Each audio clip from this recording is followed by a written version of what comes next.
ले आओ, आगे ले आओ, मैं चलते हुए आ जाओ, आ जाओ, आ जाओ, आ जाओ, आ जाओ, आ जाओ, लेके जाओगे सलाद चाहिए, सलाद चाहिए।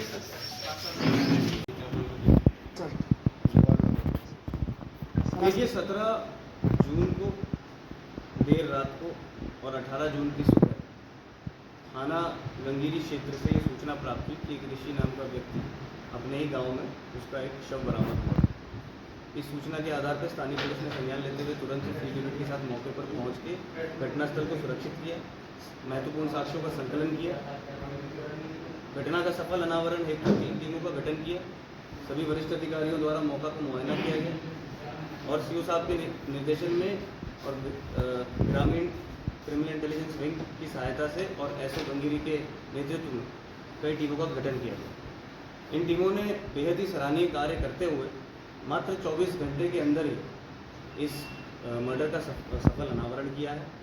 और आज इन दोनों मुख्य आरोपियों को महत्वपूर्ण साक्ष्यों के संकलन के बाद आला कत्ल के बरामदगी के बाद न्यायिक परीक्षा में जेल भेजा गया। क्या वजह रही हत्या की? देखिए जो 18 जून की सुबह हमें सूचना प्राप्त हुई थी उसके बाद जब टीमों ने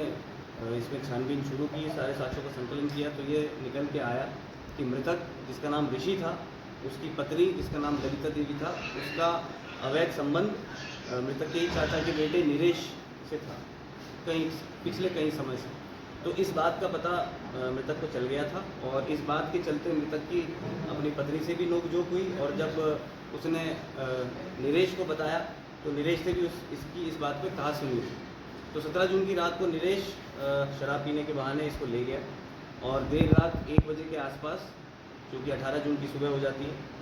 उस समय उसने गोली मार के पीछे से मृतक की ऋषि की हत्या कर। आरोपी और मृतक दोनों आपस में क्या रिश्तेदार हैं? चाचा का बेटा है, जो मुख्य आरोपी है वो मृतक के चाचा का बेटा है और जो घटना वाले दिन मृतक की पत्नी चाचा के बेटे के घर गई थी और वहीं से इस योजना इस साजिश को रचा गया और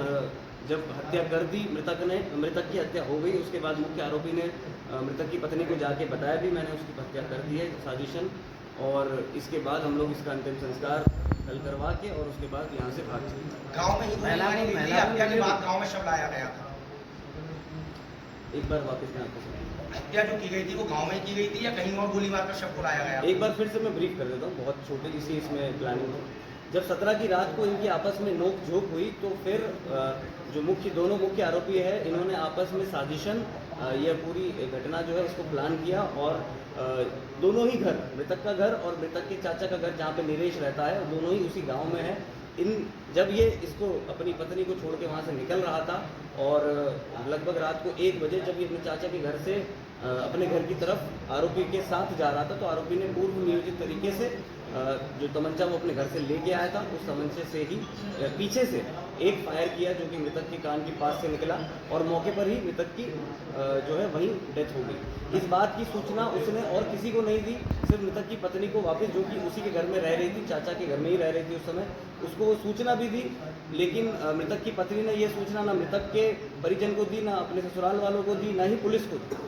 और अगले दिन पूरे अंतिम संस्कार तक भी इस बात का कोई उन्होंने अपना ना कोई खेद जाहिर किया, ना ही इस बात की कोई सूचना पुलिस को मिली। जब पुलिस ने कड़ाई से पूछताछ करी, सभी साक्ष्यों का संकलन किया, कड़ी से कड़ी जोड़ी, तब जाके इस पूरी घटना का महिला भी मुझे बनाई गई